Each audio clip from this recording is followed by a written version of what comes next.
Ah merde, vous êtes là? Putain, merde, je suis grillé. Pas bien, pas bien.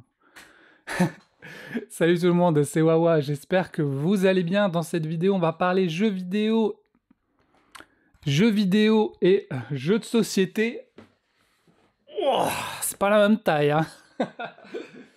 On va parler de ça, de mon expérience de joueur de jeux vidéo et de jeux de société. Pourquoi j'ai réduit les jeux vidéo pour les jeux de société?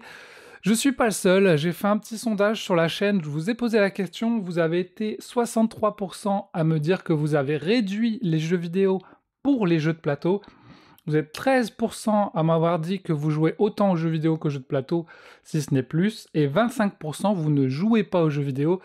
Effectivement, on est quand même sur une chaîne jeux de société, donc il y a des gens qui ne jouent pas aux jeux vidéo. Quelques statistiques, en France en 2023, près de 90 000 boîtes de jeux de société ont été vendues chaque jour, ce qui fait de la France un des leaders européens dans le secteur. Il y a un peu plus de 400 chaînes YouTube jeux de société, alors qu'en dans les jeux vidéo, on est plutôt dans les plus de 100 000, peut-être même dans les millions.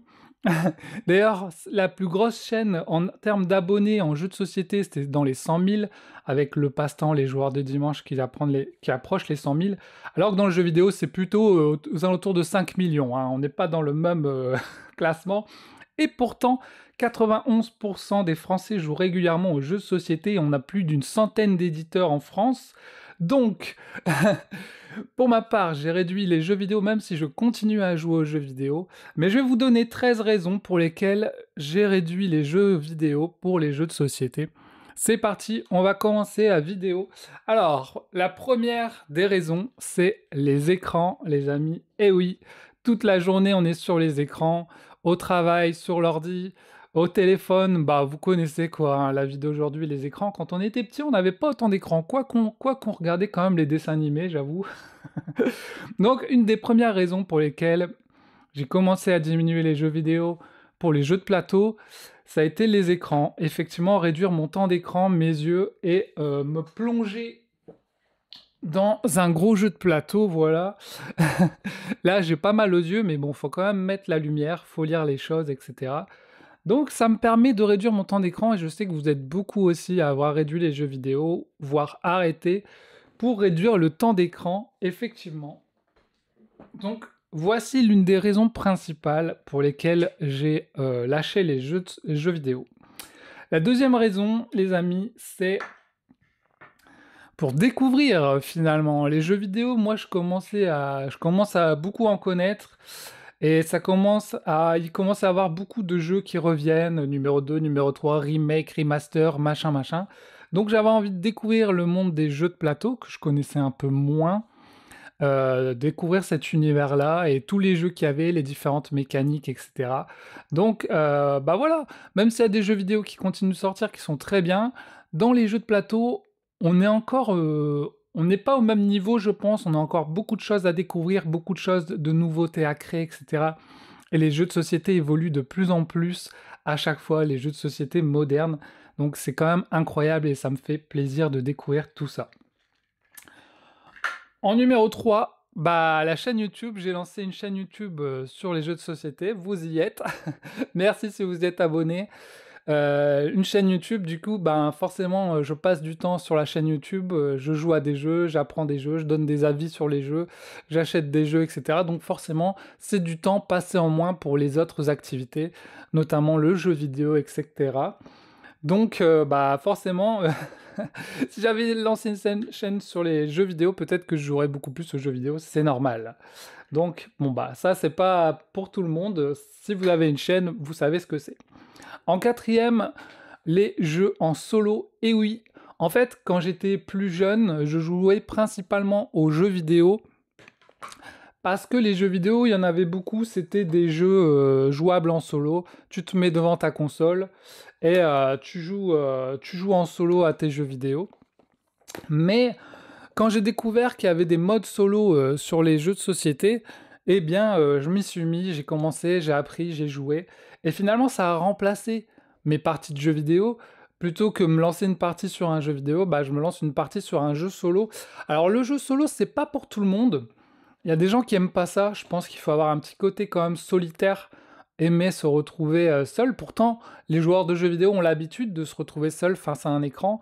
Mais le jeu de plateau en solo, on va en parler, mais il y a pas mal de choses qui différencient du jeu vidéo, qui fait qu'il faut être un peu plus impliqué, parce qu'il faut apprendre les règles, faut mettre en place le jeu.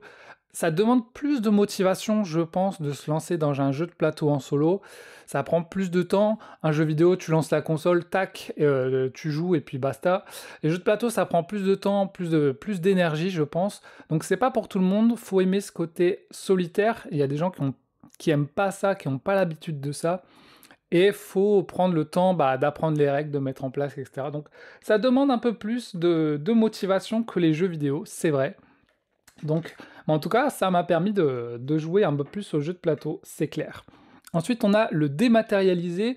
Alors ici, vous voyez que j'ai des jeux Switch, des jeux vidéo Switch. Effectivement, l'avantage des jeux Switch, c'est que on a encore des jeux en boîte, même si de moins en moins on les a. Parfois, on a même des boîtes avec rien dedans et juste un code. Et il y a beaucoup de jeux vidéo, notamment si vous êtes joueur PC, que vous allez acheter en dématérialisé, c'est-à-dire vous n'aurez pas de boîte. Vous l'achetez sur Steam, Epic Games et tout ce que vous voulez, vous n'avez pas la boîte. Donc, quand j'étais jeune, c'est vrai qu'il y avait ce côté, j'adorais acheter des boîtes de jeux, enfin des jeux vidéo où j'avais la boîte. J'ouvrais la boîte, j'avais un petit livret de règles, je lisais le livret de règles. Dans les jeux Switch, il n'y a même plus de livret de règles. T'as juste une cartouche et un vieux papier, enfin, t'as même plus de livret de règles, c'est triste. Et bientôt, on n'aura même plus de boîte de jeux. Donc, on perd ce côté matériel que j'aimais beaucoup. Et dans les jeux de plateau, vous avez ce côté matériel. Vous pouvez vous faire votre collection, vous faire votre ludothèque, toucher la boîte, lire le livret de règles, dépuncher les jetons. Voilà, il y a tout ce plaisir matériel qu'on retrouve de moins en moins avec les jeux vidéo et qu'on est en train de perdre avec les jeux vidéo. Donc, c'est super important pour moi. Les jeux vidéo, j'aimais bien les collectionner, etc. J'ai encore mes jeux Dreamcast et tout. Et maintenant, quand j'achète des jeux sur mon PC, j'ai pas de boîte, quoi. C'est des jeux des maths. Donc, les jeux de société, c'est un vrai plaisir de pouvoir les collectionner. Une fois qu'on les achète, on se dit « Ah, il m'appartient, c'est le mien, il fait partie de ma ludothèque, etc. » C'est vraiment un plaisir, finalement. Un plaisir de collectionneur et de joueur. Donc, voilà. Ensuite, on a le prix. Alors, les jeux de plateau, finalement, on pouvait se dire que c'est quand même assez cher. Il y a des jeux de plateau qui sont très chers. Et t'as des jeux qui culminent à 120 € ou plus. Donc on peut se dire les jeux de plateau, c'est quand même plus cher que les jeux vidéo. Mais au final, quand on voit le prix des jeux vidéo qui est en train de grimper en flèche, les prochains jeux Nintendo Switch qui vont coûter 80 balles ou 70 balles, franchement, à 80 balles, vous avez un bon jeu de plateau et que vous pouvez aussi revendre par la suite, alors que les jeux vidéo, si c'est en démat, vous achetez Mario Kart à 80 balles, vous ne pourrez pas le revendre si vous n'avez pas la boîte. Et là, vous avez une vraie boîte, vous pouvez le garder toute votre vie, vous pouvez le revendre si vous voulez. Donc, le prix des jeux vidéo commence à devenir plus cher que celui des jeux de plateau. Et pour tout le matériel qu'on a dans les jeux de plateau, pour moi, c'est plus intéressant de mettre 80 balles dans un jeu de plateau que dans un jeu vidéo. Mais bon, c'est à voir, hein, c'est à voir parce que les expériences peuvent être incroyables dans les deux cas. On a quand même des bons jeux vidéo qui continuent de sortir et des bons jeux de plateau aussi. Donc voilà, dites-moi ce que vous en pensez du prix. Ensuite, on a les émotions. Alors, ce que je veux dire par là, c'est que les jeux vidéo, pour ma part, les jeux vidéo, maintenant, je joue surtout la nuit. La nuit avant d'aller me coucher, je joue aux jeux vidéo. Le problème, c'est que très souvent, j'ai un peu ce côté accro, où une fois que je suis sur un jeu vidéo, j'ai envie de jouer pendant des heures et pas m'arrêter. Donc déjà, ça nuit sur ma qualité de sommeil.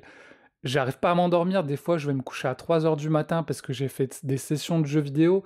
T'as tes yeux injectés de sang et t'es fatigué. Les jeux vidéo peuvent aussi énerver ou frustrer. Alors moi, c'est pas mon cas, mais il y a des gens chez qui ça peut frustrer ou quand ils perdent, ils sont énervés. On dit même que ça, il paraît que ça rend violent. Bon, pour ma part, non.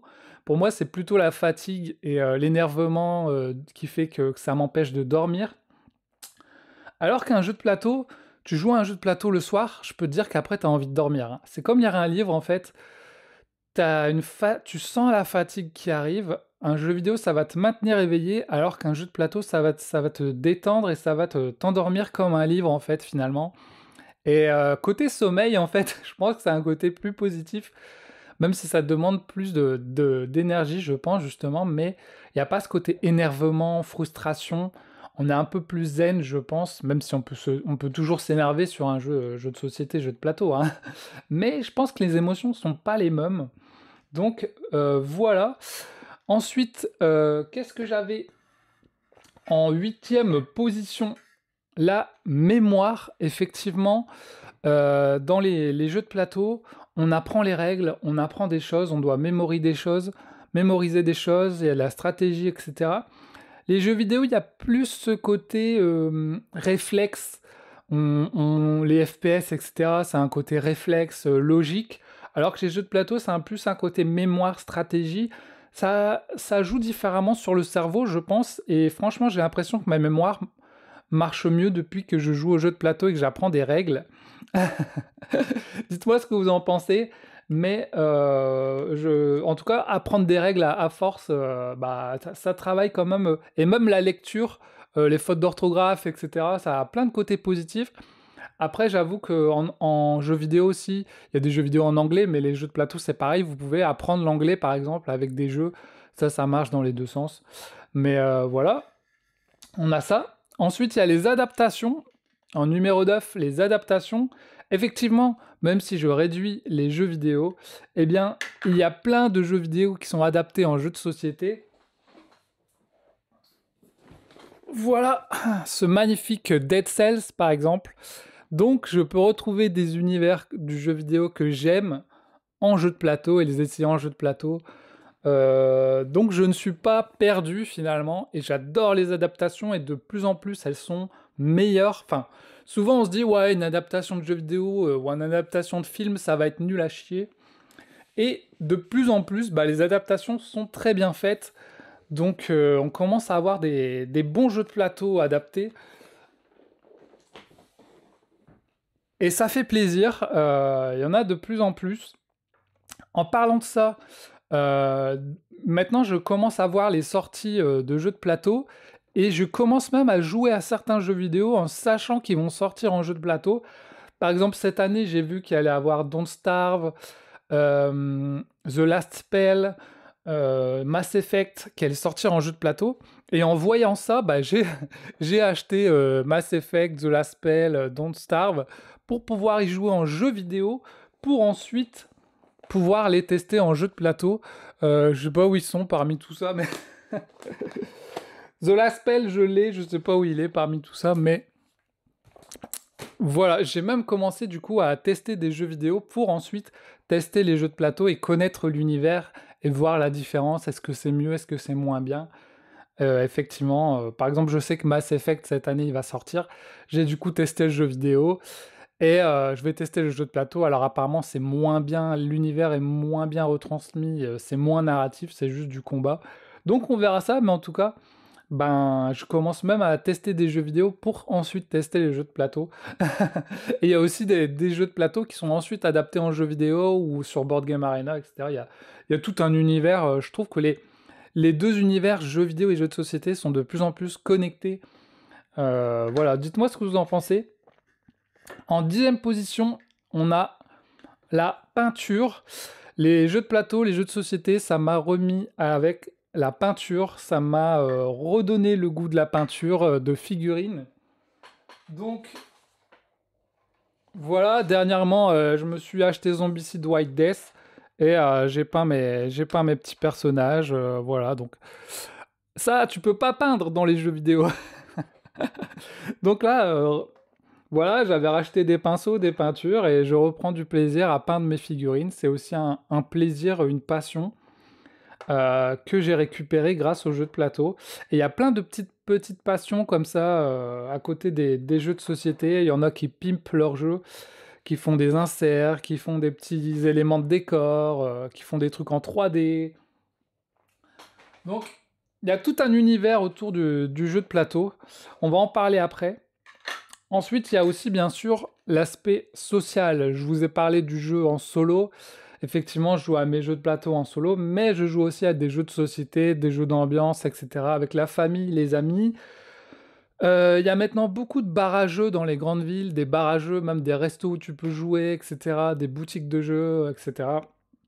Il y a tout un l'aspect social qu'on retrouve dans les jeux de société qu'on a un peu moins, qu'on a un peu perdu dans les jeux vidéo, parce que maintenant les jeux vidéo on joue principalement en ligne, et on se retrouve moins souvent pour jouer en coopération comme à l'époque où on jouait à 4 sur un Smash Bros ou je sais pas quoi. Donc bah voilà, le jeu de société c'est un aspect social, ça regroupe les gens, ça les réunit, donc il y a tout ce côté-là, et que beaucoup de gens ont retrouvé après le Covid, ils avaient envie de retrouver ce côté social, et les jeux de société sont remontés dans le cœur des Français après le Covid, parce qu'ils avaient envie de retrouver ce lien social. Donc voilà. Ensuite, on a les différents styles. Alors, comme dans le jeu vidéo, il y a plein de styles différents. Dans les jeux de plateau, c'est pareil, on a plein de styles différents. On a des tower defense, des deck building, des dungeon crawlers, des postes d'ouvriers et tout. Mais en dehors de ça, il y a même des gros styles. Je sais pas c'est quoi le terme.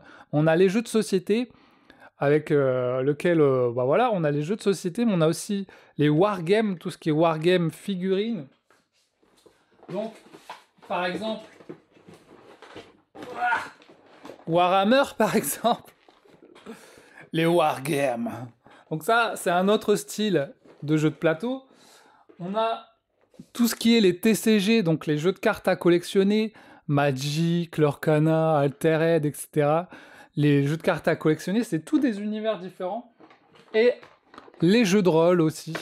Voilà, encore un univers connecté aux jeux de plateau. Les jeux de société, les jeux de rôle, les TCG, les wargames. Tout ça, ce sont des univers connectés entre eux qui vous sortent des écrans. Et il y a des gens qui jouent par exemple que au wargame ou que au TCG. Mais quand vous êtes dans les jeux de plateau, bah, vous pouvez jouer à tout en fait. Il n'y a pas de limite. Et moi, j'aime bien tester un peu tout. Je me dis pas, ah, c'est du TCG, je vais pas jouer. Ah, c'est du wargame, je vais pas jouer. J'ai envie de jouer à tout, j'ai envie de tout essayer. Et je vous conseille de tout essayer parce que vous pouvez vous découvrir des passions, des trucs que vous avez jamais fait. Et peut-être que vous allez être surpris en bien. Et en numéro 13, les amis, on a les magasins. Alors ça, je trouve c'est quelque chose qui s'est un peu perdu dans les jeux vidéo. Je me souviens quand j'étais plus jeune, j'aimais bien aller dans les Micromania, les boutiques de jeux vidéo. Souvent, on pouvait tester les jeux, je restais des heures à tester des jeux. Les vendeurs, ils étaient super, ils te conseillaient des jeux, ils te montraient des trucs. On a perdu un peu ce côté-là, même s'il y a encore des magasins, mais maintenant c'est beaucoup plus commercial, je trouve. Ils vendent des pop, ils font même plus attention à toi quand tu rentres dans un magasin. C'est hyper commercial. Des fois, on peut même pas jouer aux jeux vidéo. Alors que maintenant, allez-y, rentrez dans une boutique de jeux de société, vous allez voir l'univers incroyable de tous les jeux qu'il y a dans la boutique. On est souvent sur des toutes petites boutiques où les gens sont hyper cool, ils vont vous proposer des jeux, des styles de trucs et tout. Et les boutiques de jeux de société, c'est vraiment sympa.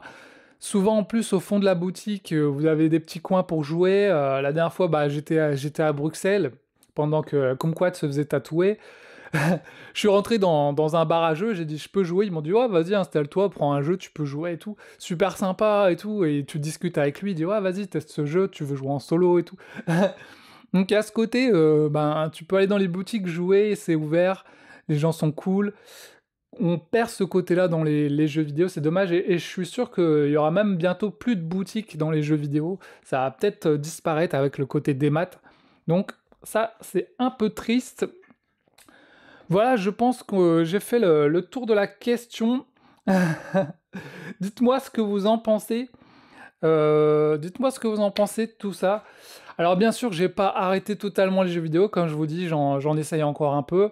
Je joue plutôt la nuit ou des fois dans les transports, genre dans le bus, je prends ma Switch, voilà, je joue. Mais en tout cas, à la maison, dès que j'ai le temps, je joue à des jeux de plateau. Et pareil avec les amis, souvent on faisait des jeux vidéo. Et maintenant, de plus en plus, on fait des soirées jeux de plateau à la place de faire des jeux vidéo. Je me pose aussi la question si c'est pas une question d'âge aussi. C'est-à-dire quand on est en dessous de 30 ans, on est à fond dans les jeux vidéo, le numérique, etc. Passer les 30 ans, 30, 40, 50, je pense qu'on se dit les jeux vidéo, c'est bon, on se calme un peu et on se tourne peut-être plus vers ça. Alors je sais pas, dites-moi ce que vous en pensez, je sais que sur la chaîne, il y a quelques jeunes quand même, très jeunes, qui suivent la chaîne, mais la moyenne d'âge sur la chaîne Jeux de Société, c'est plutôt 40-50 ans. Donc est-ce que c'est une question de génération et d'âge? Je sais pas. Et puis il y a aussi cette question de catégories socio-professionnelles. Je pense qu'il y a des statistiques, j'ai vu certains sites en parler, où au niveau des catégories socio-professionnelles, CSP, les jeux de société, c'est des catégories un peu plus hautes, donc plutôt des gens qui ont des travaux, des diplômes, etc. Parce qu'il faut apprendre les règles, c'est très intellectuel, un peu plus intellect. Alors que les jeux vidéo, c'est plus ouvert à un peu plus tout le monde, même aux catégories plus populaires. T'as pas besoin de faire bac+4 pour jouer à Call of Duty, quoi. Donc, il y a peut-être ça aussi qui joue. À voir. Dites-moi ce que vous en pensez. Oui, non. En tout cas, j'espère que cette vidéo vous a plu. Dites-moi si ce que vous en pensez. Est-ce que vous aussi, vous avez diminué les jeux vidéo pour les jeux de société? Est-ce que vous jouez à autant à l'un qu'à l'autre? Est-ce qu'il y a des jeux de société que vous avez découverts qui sont tirés de jeux vidéo? Comme Dead Cells, Slay the Spire, Assassin's Creed, il y en a plein. En tout cas, moi j'adore les adaptations et j'ai hâte de voir les prochaines qui vont arriver. Cette année, j'attends Mass Effect, Metal Gear Solid. Qu'est-ce qu'il y aura d'autre? Enfin, il y en a plein, il y en a plein. Trop hâte. Apex Legends, bien sûr, mon jeu vidéo préféré que j'attends en jeu de plateau. En tout cas, je vous fais des gros bisous. On se dit à la prochaine. Salut tout le monde.